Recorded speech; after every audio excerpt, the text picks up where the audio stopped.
El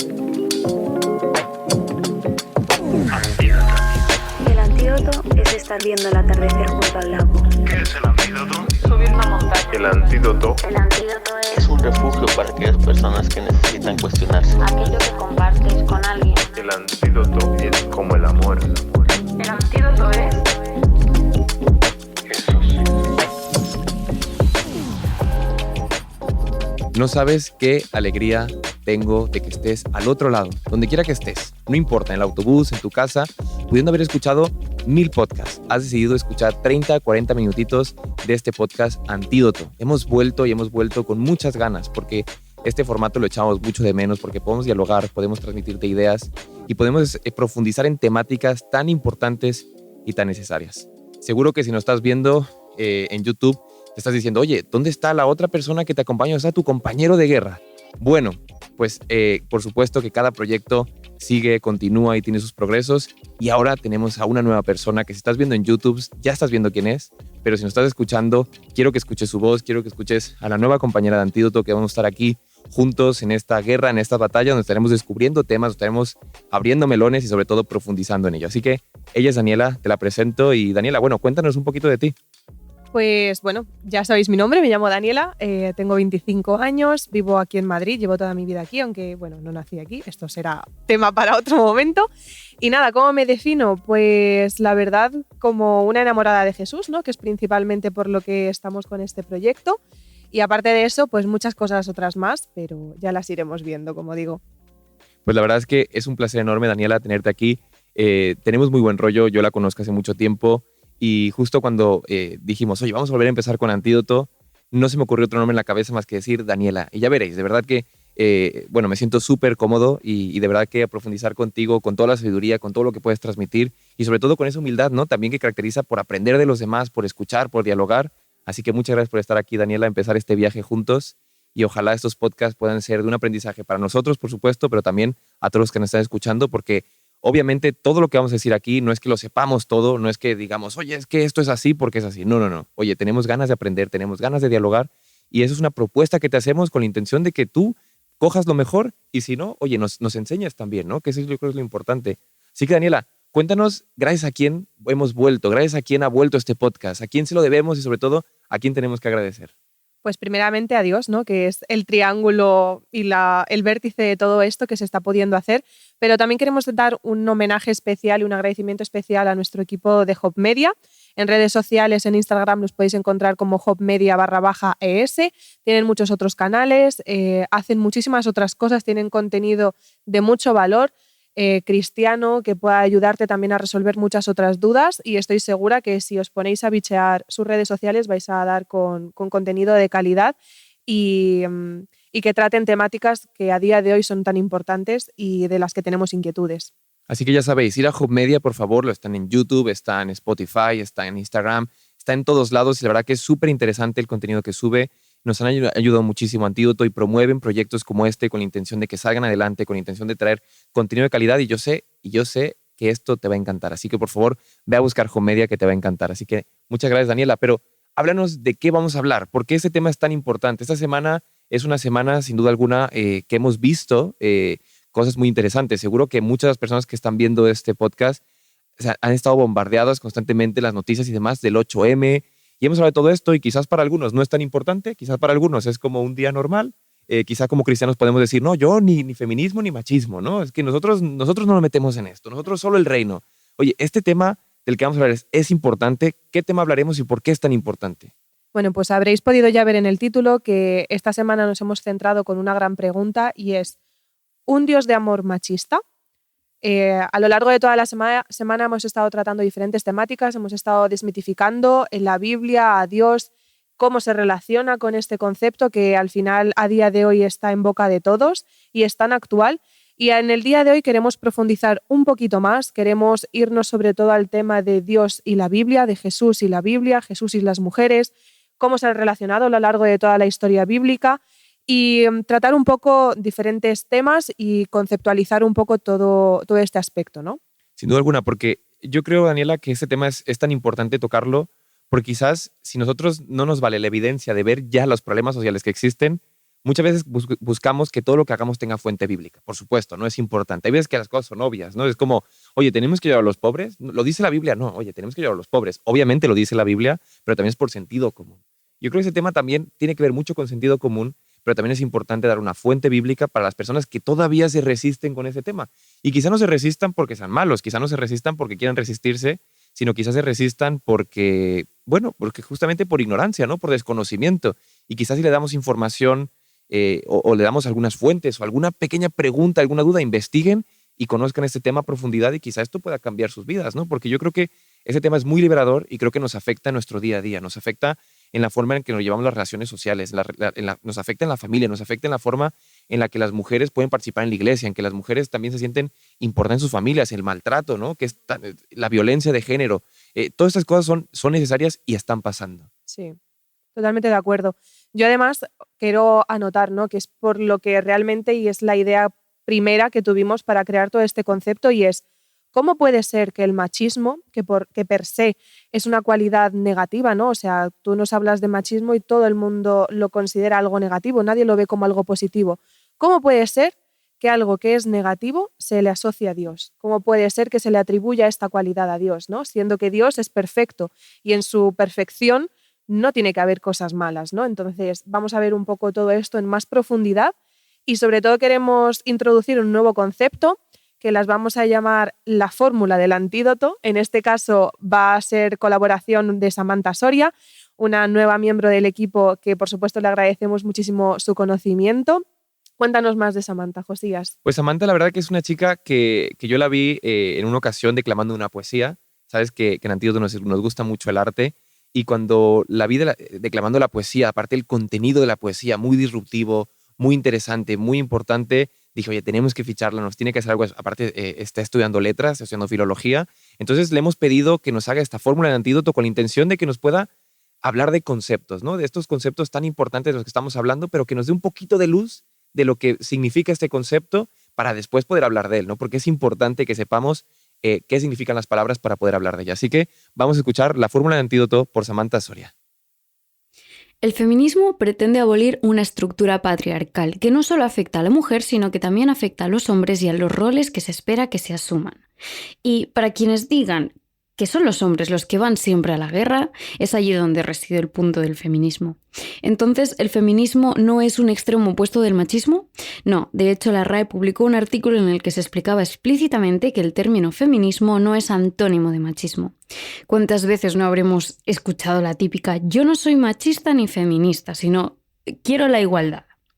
Según el diccionario académico RAE, nos indica que su definición viene del francés, feminisme, donde sí tiene su origen, y del latín, femina, que significa mujer. Feminismo es el principio de igualdad de derechos de la mujer y el hombre, y el movimiento de lucha por la realización de dicha igualdad. Por su parte, los mismos definen machismo como actitud de ponderancia de los varones respecto a las mujeres y forma de sexismo caracterizada por la prevalencia del varón.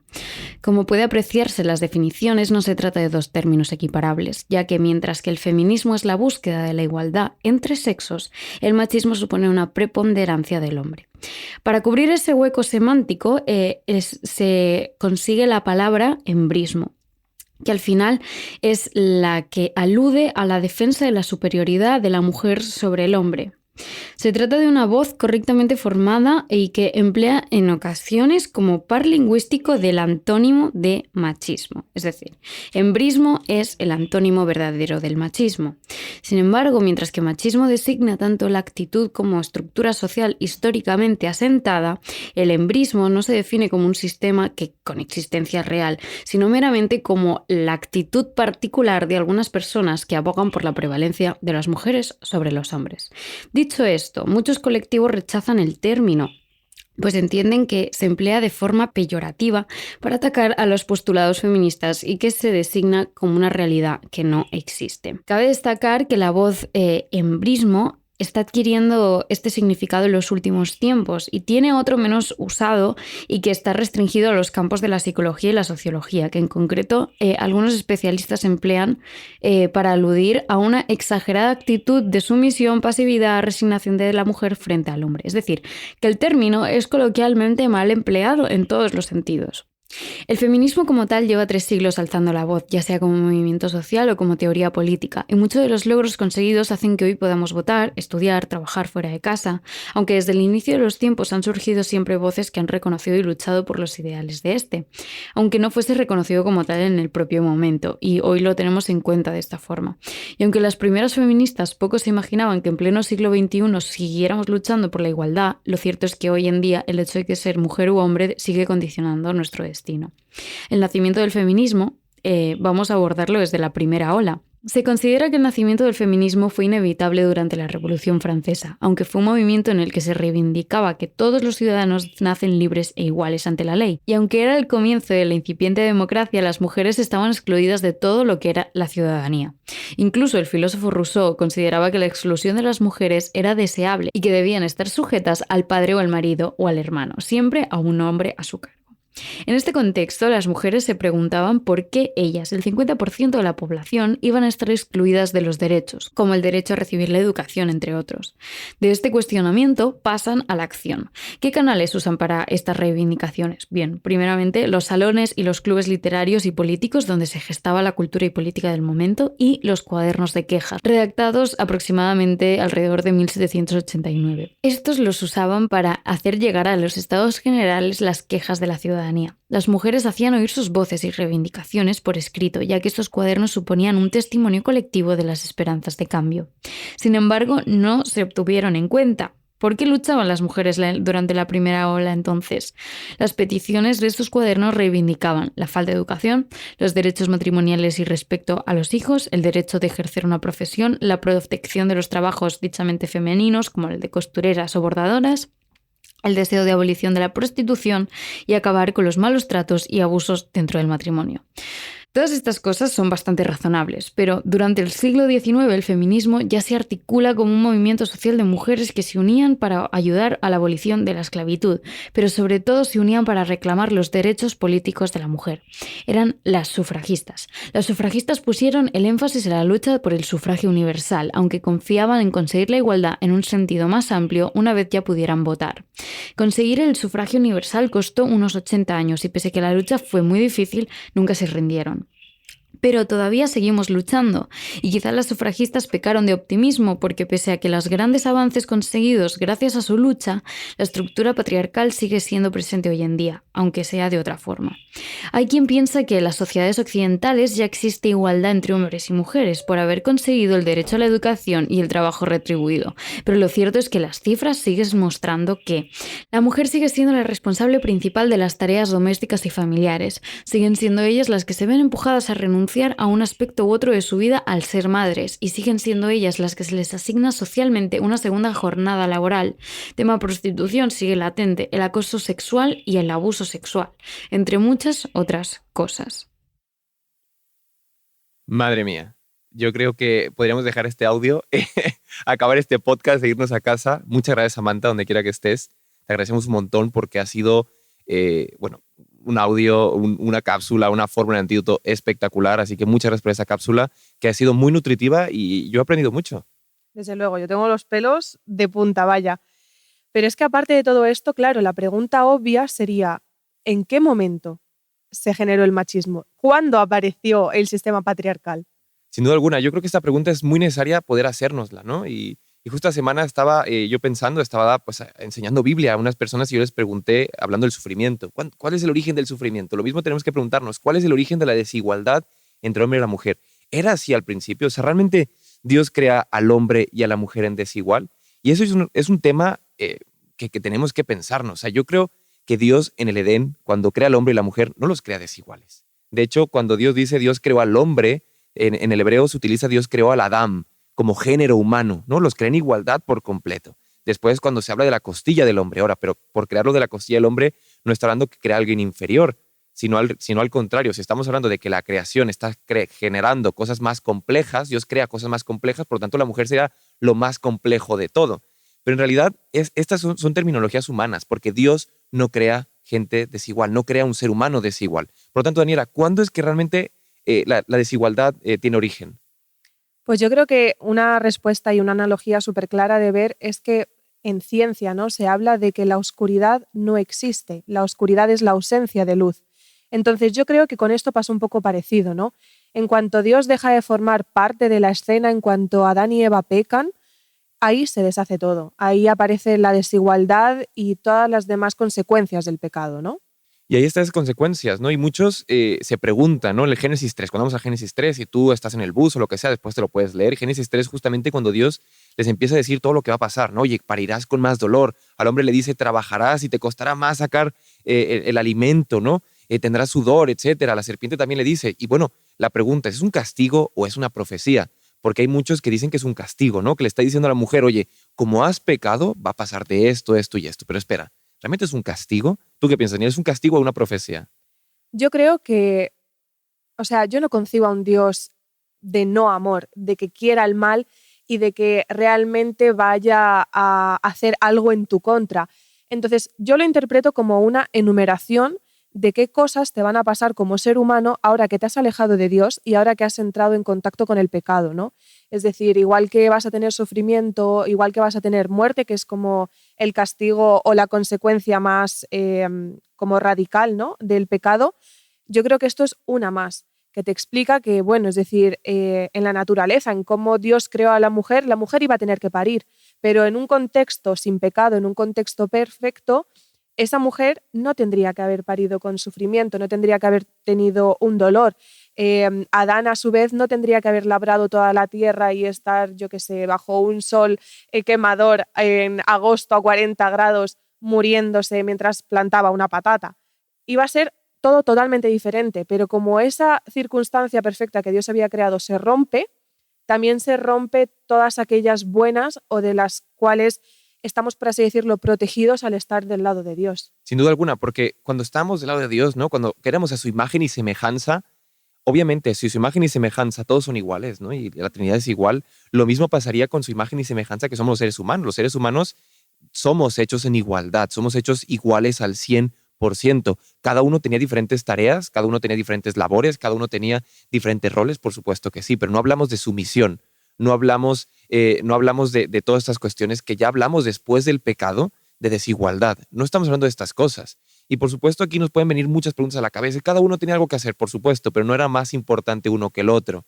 Y en realidad, toda esta terminología que nos hemos inventado de jerarquización, la jerarquización no tenía que ver antes del pecado. Dios realmente lo que está haciendo aquí es una profecía para buscar la prevención. Oye, mira, te va a pasar esto, esto y esto. ¿Por qué? Porque has pecado. Yo te dije que el pecado iba a traer consecuencias. Tanto es así que de repente ya vemos a dos hermanos y uno termina muerto, ¿no?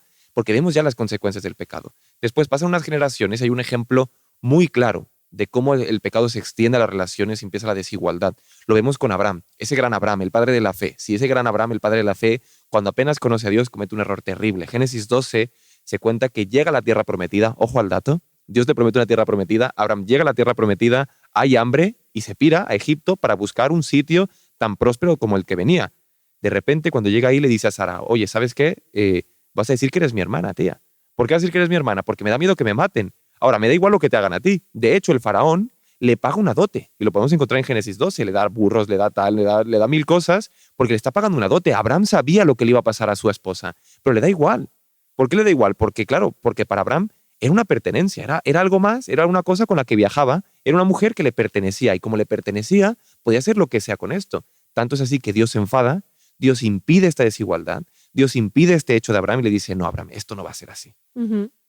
Me parece súper curioso porque ahí es como, retomando un poco el tema de la prevención, me parece que una vez más Dios, dentro de su característica de amor, está dando como un tráiler, ¿no?, de lo que va a pasar a partir de ahora que ya están en pecado, cómo van a suceder las cosas, y es como, oye, que os esté dando estas pistas, tened cuidado, que os van a pasar, pero tenéis que ser más inteligentes e intentar evitarlas, ¿no? Pero, una vez más, el ser humano, en su inmensa imperfección, seguimos sin enterarnos de lo que Dios nos quiere decir. Y me parece muy curioso este ejemplo y además va mucho más allá, ¿no? O sea, a partir de esto, cuando ya Dios para a Abraham y le dice, ¿dónde has ido? ¿Qué has hecho? Esto no es como tiene que ser, cambia las reglas. ¿Qué pasa con Sara? Es muy interesante porque le llamamos Sara, pero en realidad en ese momento Abraham le llamaba Saraí. Saraí viene de una raíz que se llama mi princesa. Entonces, después de años, de muchos años ya, que vuelve a pasar lo mismo, ¿no? Que nace Agar, que Sara, en su posición de inferioridad, por tratar de contentar a su marido, ¿no? Porque entiende que no es una mujer que es válida. Oye, porque lo único que le hace válida era poder parir. Imagínate este concepto que tenía y Dios se trata de oponer de esto. Sara y Abraham tratan de adelantarse a la promesa, tienen a Ismael y Dios obviamente se opone a esto. Dice, oye, ¿qué habéis hecho? ¿Por qué os desesperáis? ¿Por qué, Sara, tu importancia o tu validez como mujer no es que puedas parir o no? Sí. Yo te voy a hacer parir, yo te voy a dar ese hijo de la promesa. Le cambia el nombre y le cambia de Saraí, que es mi princesa, a Sara. Pero hay un detalle muy, muy interesante, Daniela, que eso, bueno, yo lo pasaba desapercibido hasta que lo leí. Sabemos que a Abraham se le llama padre de las naciones, no esa es la promesa que se le da. Pero cuando vamos a la Biblia y leemos también algo muy interesante que dice, la bendeciré y también te daré de ella un hijo.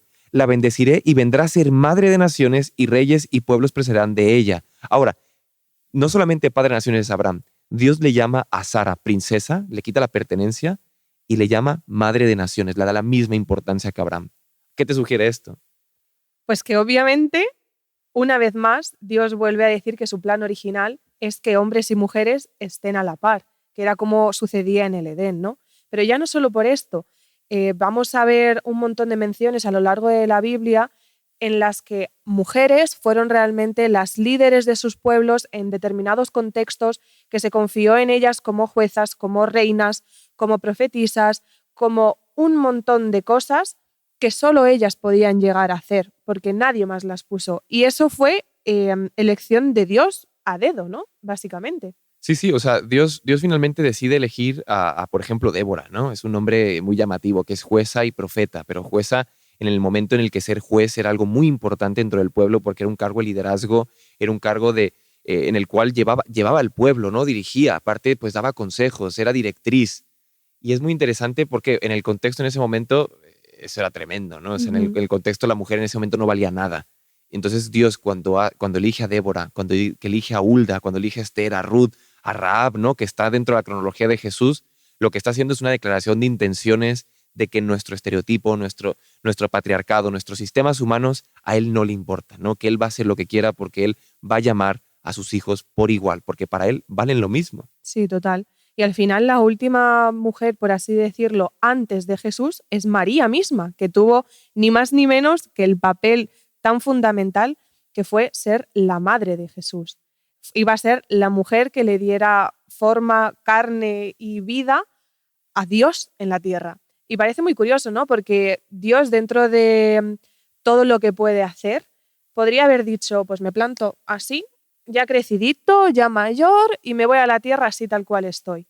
Pero no, decide ir un paso para atrás. Escoge una mujer que en ese momento, una vez más, no tenían ni voz ni voto, que no tenían educación, que no tenían acceso a absolutamente nada. Escoge a una niña. Y para ir un poco más allá, María era muy, muy joven.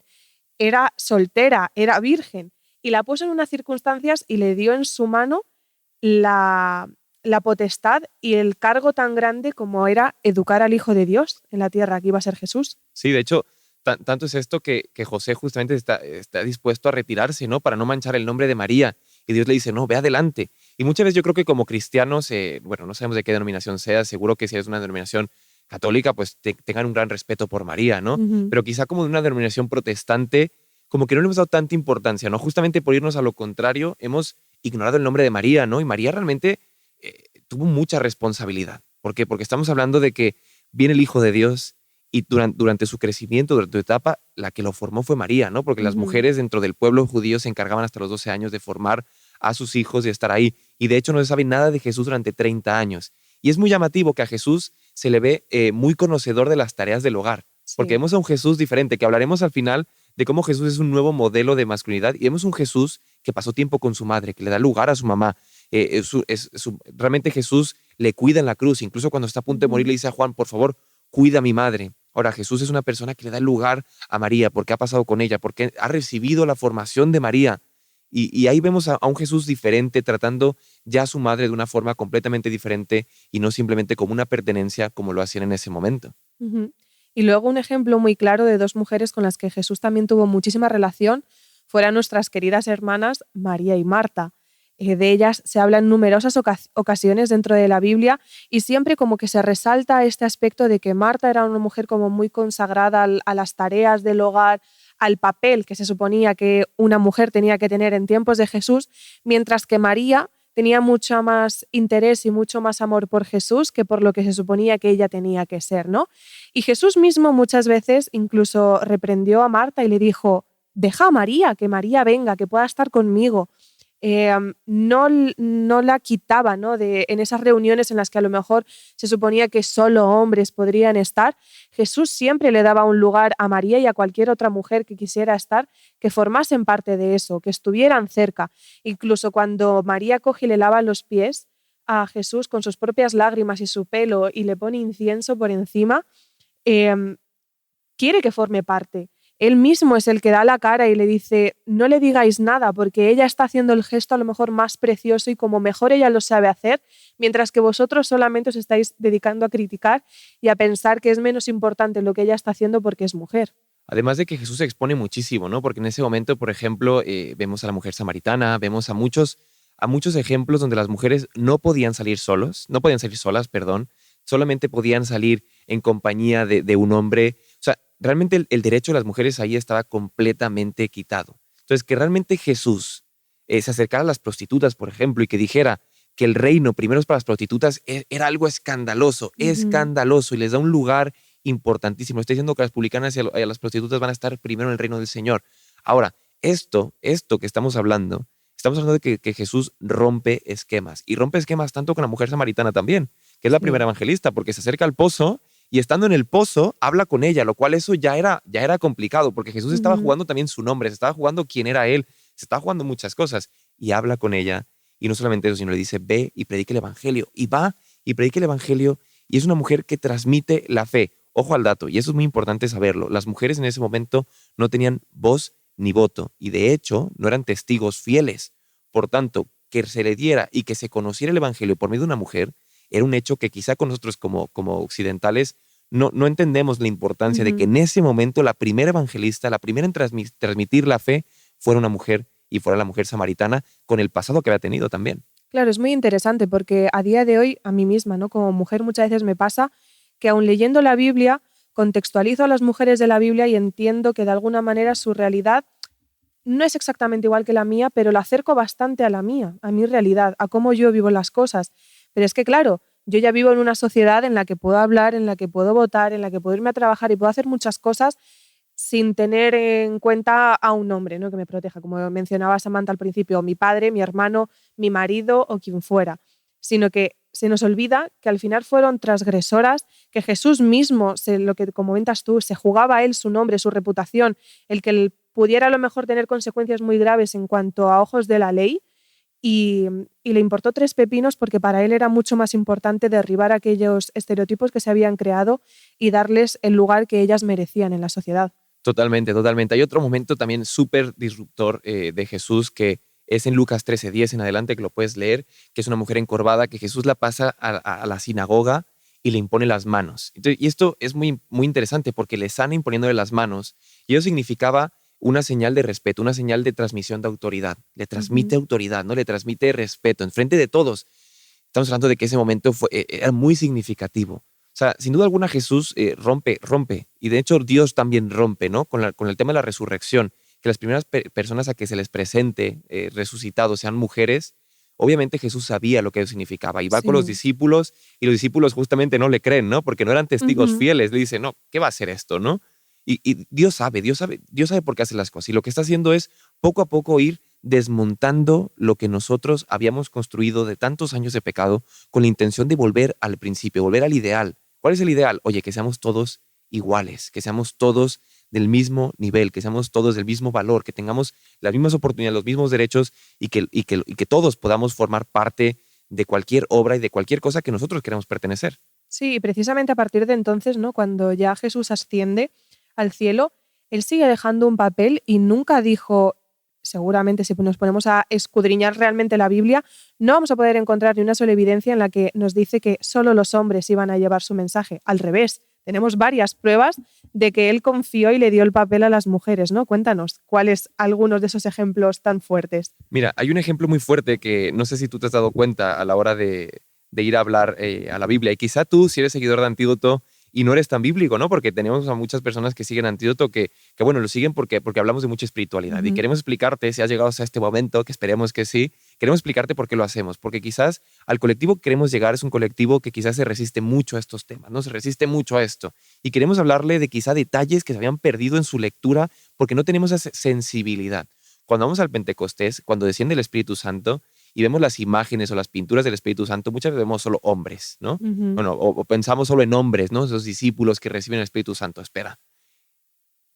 Tú vuelve a la Biblia y lee quién estaba en el Pentecostés. Había muchas mujeres. De hecho, estaba la madre de Jesús. Habían muchas mujeres en el Pentecostés cuando desciende el Espíritu Santo y seguramente, te lo digo con certeza, ellas también participaron de la predicación del Evangelio, donde en ese día se convirtieron 5,000, 6,000 o 7,000. Sí, total. Y para aquellos que precisamente, lo que comentábamos, a lo mejor no tenéis una cultura bíblica tan profunda, os invitamos profundamente a que vayáis a nuestras redes sociales, a que investiguéis el en directo, el en vivo que hicimos ayer jueves con nuestra gran teóloga. Desmitificó muchísimas cosas de la Biblia que muchas veces hemos leído como nos ha dado la gana y hemos transformado a nuestro parecer.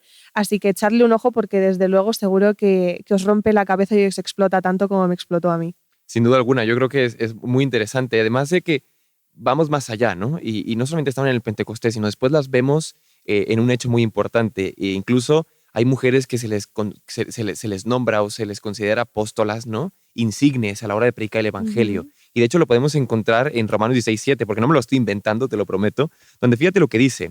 Saludad a Andrónico y a Junia. Y este detalle es muy importante, Daniela, porque en muchas de vuestras Biblias aparece Junia sin la S, ¿no? Bueno, Junia sin la S. Y de hecho en el latín se le agrega una S a un nombre, Junia, que es un nombre completamente femenino. Es como si ahora quisiéramos llamar a un hombre con un nombre muy femenino. A ver, cada uno haga lo que quiera, ¿no?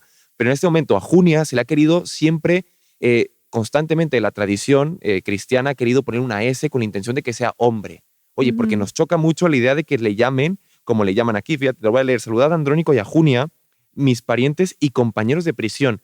¿Qué significaba que eran compañeros de prisión? Significaba que iban con Pablo en los caminos evangelísticos, iba con Pablo visitando iglesias, significaba que tenía liderazgo, significaba que eran personas que estaban trabajando en el Evangelio. Dice, insignes entre los apóstoles y estimados, insignes entre los apóstoles, incluso hicieron cristianos antes que yo. Incluso les habla Pablo, ¿no? Que Junias y Andrónico, Junia, mujer, era antes cristiano que Pablo y que predicaba el Evangelio. Y quizá también se dejó aprender por Junia, ¿no? Dejó aprender cosas por Junia. Ahora, esto no me lo estoy inventando. Esto es algo que nos incomoda, quizás, pero eso es algo que está aquí en la Biblia y que nos está hablando de la igualdad a la hora de transmitir el Evangelio. Desde luego. A mí, ya os digo, me explota la cabeza con muchas cosas y muchas veces yo he pecado de pensar que Dios quizás era un Dios machista o por qué, por poner un ejemplo, ¿por qué Jesús no fue una mujer? ¿No? Pero claro, es que él tenía que ponerse en una circunstancia y en una figura para que el resto de la gente pudiera escuchar en el contexto en el que estaban viviendo. Si él hubiera sido una mujer, se lo hubiera ignorado totalmente. Pero como fue un hombre, tuvo un poco más esa autoridad, pudo acercar el mensaje y pudo romper estos estereotipos, porque Jesús nunca se alejó de las mujeres. Las mujeres eran consideradas otra minoría, otra como restos de la sociedad, lo último de lo último, al lado pues, de los leprosos, de los enfermos, etcétera, etcétera. Entonces, él se acercó y es algo que muchas veces ¿no? Nos ha parecido muy curioso y hemos destacado de, bueno, sí, Jesús se acercaba a los leprosos, vale, muy bien, pero es que se nos olvida que en ese contexto las mujeres eran iguales, si no peores que los leprosos. Sí, sin duda alguna. Y yo creo que en ese momento es muy importante destacar que la figura de Jesús es muy importante. ¿Y por qué destacamos tanto la figura de Jesús? Porque Jesús es nuestro ejemplo, ¿no? Cuando vamos a Primera de Juan, y esto es a cualquiera que se llame cristiano, cualquiera que tenga una espiritualidad, o incluso, quizá no eres cristiano, pero tienes una espiritualidad y respetas a Jesús como un gran hombre que vino a traer paz, que vino a traer tranquilidad, que vino a traer una propuesta de amor, una propuesta disruptiva completamente para proponernos nuevas leyes, para proponernos nuevas cosas que pudieran traernos el reino a nuestra casa, ¿no? a nuestro corazón. Y Primera de Juan nos dice, el que dice que está en Jesús debe andar como él anduvo. Oye, si Jesús propone la igualdad, si Jesús intenta romper, si Jesús intenta darle derecho a las mujeres, si Jesús intenta restablecer el lugar que realmente le corresponde a la mujer, ¿por qué nosotros no? Y justamente, Anira, te quiero preguntar, aparte de todo esto, ¿no? De Jesús poner su ejemplo, Jesús aparte nos propone algo, ¿no? Yo creo que algo que nos comentó Samantha muy interesante, que me gustaría que explicaras, es que realmente el feminismo no solamente es para mujeres. ¿En qué sentido el feminismo también afecta a los hombres, ¿no? Afecta positivamente, negativamente. ¿Tú qué crees, no? Porque quizás el feminismo como hombres nos puede hacer sentir amenazados. ¿Crees que el feminismo tiene que amenazar a los hombres y qué tiene que ver eso con Jesús? Yo creo que para nada. O sea, volviendo al concepto de lo que realmente significa feminismo, al final es una igualdad. Sí que es cierto que siempre se habla de una liberación de la mujer ante el machismo, ¿no? Pero es que yo creo que el problema no es el feminismo, el problema es el machismo. O sea, al final lo que más va a afectar a los hombres, a su comportamiento y demás, es el machismo mismo, que al final os pone unos estandartes de tienes que ser un hombre fuerte, súper valiente, el hombre de la casa, tener como una voz súper firme, ser el que a lo mejor sea el proveedor, ¿no? económico de la familia, etcétera, etcétera. Al final os quita también muchas cosas u os pone peso sobre los hombros y no os deja ser realmente como vosotros queráis, ¿no? Y Jesús fue un claro ejemplo de esto. O sea, incluso me gusta pensar, que no lo sé con certeza, pero me gusta pensar que Jesús nunca se casó ni tuvo ninguna novia porque precisamente dijo, yo no voy a caer en tener algo más de mi posesión, yo no quiero esto, ¿no? Entonces, partiendo de esa base, luego Jesús en todos sus comportamientos, en cómo él expresaba sus emociones, Jesús es una persona que cuando leemos su Biblia, él habla mucho de lo que él siente, de lo que le duele, de cómo se enfurece, ¿no? con las injusticias que hay en diferentes ocasiones. Entonces, rompe también con ese estereotipo. Es un Jesús cercano, es un Jesús amable, es un Jesús que tú, como bien comentabas, conoce las labores de casa, le gusta participar de las labores de casa. Y mismamente en su primer milagro, ¿no? Las bodas de Cana, él cogió y dijo, voy a hacer vino. ¿Hace falta vino? No pasa nada, yo me pongo manos a la obra y yo me remango. Y como esto hay muchos más ejemplos que seguramente tú como hombre puedas identificar más y que te lleguen mucho más. Sin duda alguna, yo creo que Jesús se propone un nuevo modelo de masculinidad. ¿Por qué? Porque Jesús es un Jesús que llora, ¿no? Jesús llora con Lázaro, se muestra sensible, se muestra empático, tiene una escucha activa ante las mujeres, tiene una escucha activa ante la sensibilidad de los demás. Es una persona que cuando muere su amigo Lázaro, llora. Oye, lo va a resucitar, ojo al dato, sabía que lo iba a resucitar, pero llora. Jesús ve Jerusalén, ve la tristeza de los demás y llora, sufre. Se deja que los demás sufran, deja que los demás vean su vulnerabilidad y deja que los demás vean su debilidad. Oye, Jesús es una persona que propone un nuevo modelo de masculinidad por completo, ¿no? Es un hombre de verdad. Yo creo que Jesús tendríamos que decir que es un hombre de verdad y nosotros tendríamos que ser como Jesús, ¿no? Hombres y mujeres, por supuesto, pero más los hombres tendríamos que copiar su modelo de masculinidad. A mí hace poquito, dando una charla que va sobre el tema, que mira, ojo al dato, me parece muy paradójico que un hombre tenga que dar una charla sobre esto, no me gusta, ¿no? Pero yo creo que esa es la consecuencia de tantos años en las que hemos hecho a un lado a las mujeres y las mujeres tienen algo tan importante que decir como la teóloga Silvia Martínez Cano, que nos ha dado en el en vivo un repaso tremendo de lo que nos habla la Biblia y quizá tiene una sensibilidad que nosotros no vemos. Y justamente me hablaban de este texto tan polémico, ¿no? Decía que el hombre es la cabeza de la familia. Y yo le decía, bueno, en el caso de que esto fuera así, que esto no significa esto, la cabeza de la familia no significa jerarquía, sino cuidado, sino protección, sino amor, no significa jerarquía. Pero en el caso de que fuera un liderazgo que me dieran a mí, oye, yo más contento de poder compartirlo. ¿Quién fuera yo tonto yo de hombre? Yo tuviera una capacidad de liderazgo y yo tuviera una persona a la que yo digo que amo, a la que yo digo que es una capaz, que es valiente, que es lo que sea, y que no quiero compartir mi liderazgo. No, al contrario, oye, cógelo tú o compartámoslo. Compartamos el liderazgo porque yo creo que así vamos a llegar mucho más. Y Jesús es esto. Jesús es una propuesta hacia el nuevo sacerdocio. Jesús es una propuesta hacia la nueva masculinidad. Jesús es una propuesta hacia entender los roles, entender que somos iguales. Y Jesús realmente rompe con esto y participa de los labores del hogar y demás. Y a mí como hombre, Jesús rompe los esquemas, ¿no? O sea, cuando Jesús no es un Jesús violento, ¿no? Iracundo, ¿no? Que cuando se presenta un problema va a los golpes, ¿no? Cuando Pedro quiere los golpes, Jesús le dice, ¿qué haces, tonto? ¿Sabes? Como que, ¿pero qué estás haciendo? Así no somos nosotros, ¿sabes? Y aparte se menciona, ¿no?, que él con sus hermanos, porque José tenía hijos más mayores, sus hermanos se metían con él porque era diferente desde bien pequeño, se comportaba diferente, no era precisamente el niño, ¿no?, que se esperaba pues que estuviera lanzando piedras o jugando a las peleas. Era diferente desde que nació. Sin duda alguna, era completamente diferente. Y justamente es esto, ¿no? O sea, realmente el feminismo no te dice cómo tienes que ser como hombre, sino te libera. Oye, tú quieres ser un hombre en el cual pues, le gusten los deportes, etcétera, fenomenal. Ahora, tú quieres un hombre que se dedique a la poesía, se dedique a la sensibilidad, bueno, también fenomenal. Ahora, el problema es que el machismo nos conducía a tratar de ser hombres todos en la misma línea, y si no estudiábamos todos ingeniería, pues estaba mal, y si me gusta la poesía, uy, es que no tal.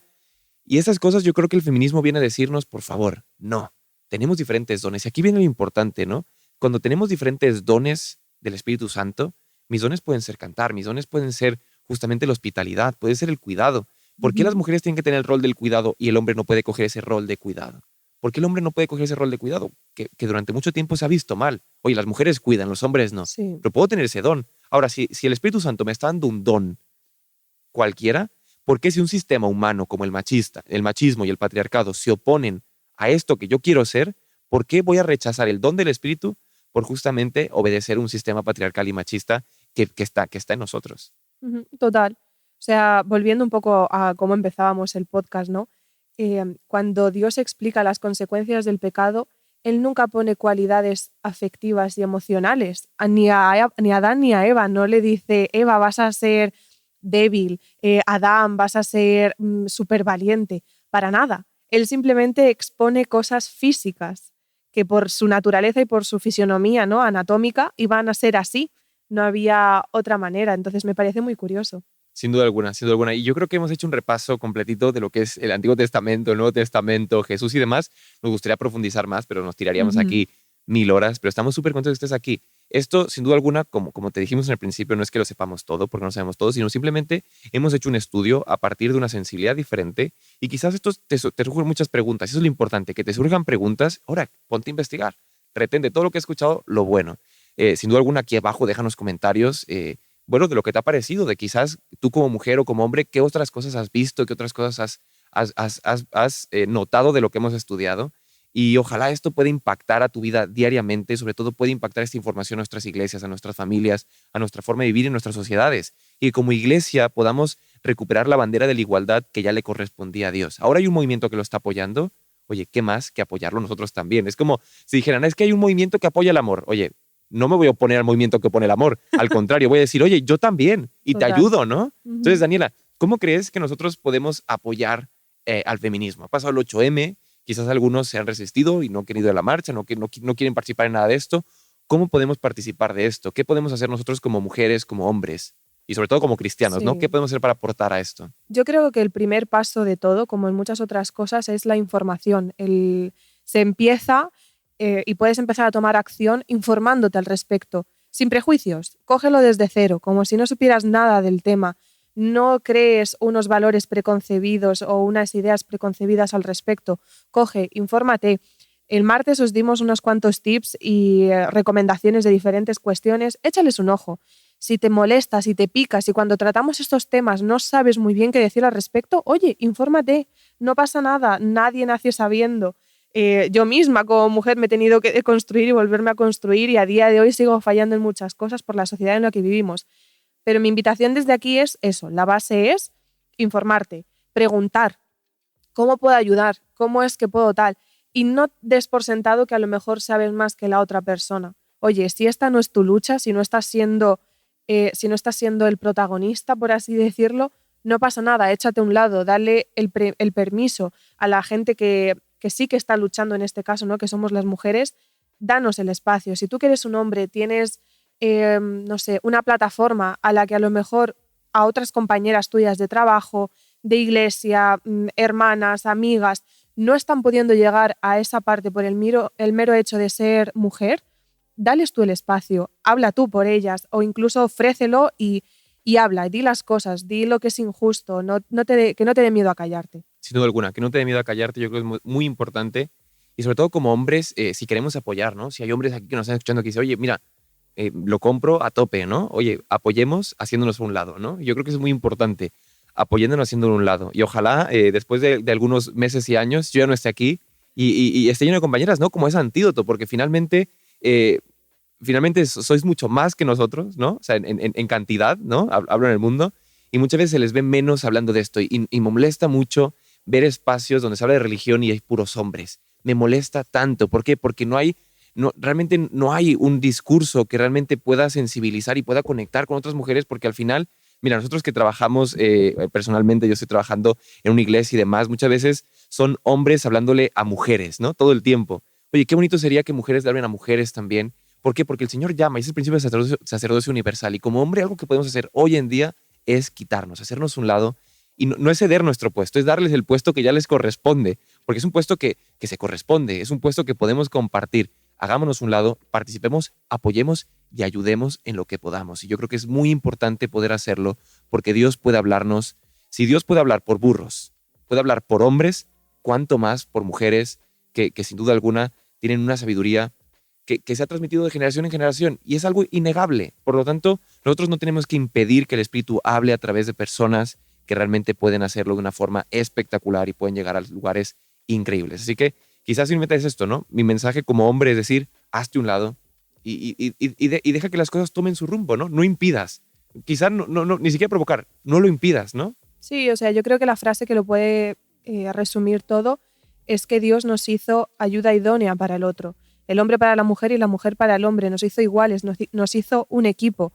Independientemente de que sea una relación de pareja o de matrimonio, va mucho más allá, va de que nos creó iguales y que nos dio las mismas oportunidades. Entonces, si Él lo hizo así, si Él, que es un ser perfecto, lo contempló de esta manera, ¿quiénes somos nosotros que con todas nuestras imperfecciones estamos queriendo hacer todo lo posible para llevarle la contraria? Totalmente, totalmente. Bueno, realmente hemos llegado ya al final de este antídoto. Sabemos que ha sido un poquito más largo de lo normal, pero ese tema lo merecía y era importante que tocáramos ese tema a profundidad para poder desmitificar muchas de las cosas que tenemos.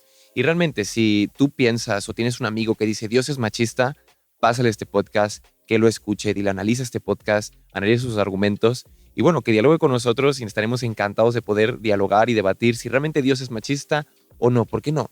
Dios es un Dios de amor y sin duda alguna todo lo que esté opuesto al amor, Dios, por supuesto, quiere acabar con esto para imponer, no imponer, sino proponer, esa es la palabra correcta, para proponer su reino de amor, de igualdad para todos. Danos una conclusión final, vamos a hacer una conclusión pequeñita, ya que hemos dicho que casi las conclusiones, pero una conclusión final de este antídoto para que se pueda llevar a la práctica el antídoto, para que puedan empezar a practicar ese antídoto diariamente. ¿Qué dirías? Una conclusión. Mi conclusión sería que Dios, efectivamente, respondiendo a la pregunta que veníamos haciendo, ¿puede ser un Dios de amor machista? La respuesta es clara y es no. Dios no puede tener una cualidad tan negativa como es el machismo. Y por ende, si nuestro objetivo es parecernos a Dios, pues tenemos que imitarle, ¿no? Entonces, deshagámonos del machismo de nuestra vida en todo lo que podamos. Amén, hermana. Y yo creo que otro concepto muy bonito es acércate a personas que saben más del tema. Y un poco lo que hablamos en vivo, que te recomendamos mucho, que hablamos de polos opuestos, ¿no? De la polarización afectiva. Elimina los prejuicios que tienes hacia ciertos movimientos. Seamos más humildes como cristianos, seamos más humildes y aprendamos de personas que se han dedicado a esto durante mucho tiempo. Simplemente esto, ¿no? Seamos más humildes y aprendamos. Dejémonos que la gente nos influya para nosotros poder influir. Y es lo único que podemos hacer, ¿no? Si queremos influir a alguien, tenemos que tenerlo cerca. Si alejamos a esos colectivos, si alejamos a estos movimientos, al final nunca influiremos. Y como cristianos tenemos que influir, tenemos que proponer cosas, ser proactivos en la búsqueda de soluciones para la igualdad, la justicia y la restauración del reino aquí. Bueno, hemos llegado al final, Daniela. Muchísimas gracias por estar aquí. Y bueno, cuéntanos, ¿dónde nos puede buscar la gente? Ya que hemos vuelto, quizás, pues esto, bueno, despídenos y cuéntanos. Hoy hemos puesto punto y final a este pequeño antídoto que es un Dios de amor machista, pero esto no ha sido el inicio. Si es la primera vez que nos escuchas, si no te ha dado tiempo durante la semana a ojear todo el extra contenido respecto a este tema que hemos tratado durante esta semana, te invitamos que vayas a nuestro Instagram, @antídoto_of, que puedas bichear, que cotillees, que te metas y que investigues todo lo que puedas. Y recordarte que estamos todas las semanas creando contenido que pueda ser de actualidad, que te perturbe, que pueda inquietarte. Y si tú tienes alguna petición especial para nosotros, por favor, que no te dé miedo a escribirnos. Estamos aquí por y para vosotros y queremos daros el contenido que a vosotros os hacen falta. Queremos ser el antídoto dentro de todo este caos que os pueda hacer la vida un poquito más fácil. Así que nada, muchísimas gracias por estar aquí y nos vemos la semana que viene. Hasta la próxima, hasta el próximo antídoto.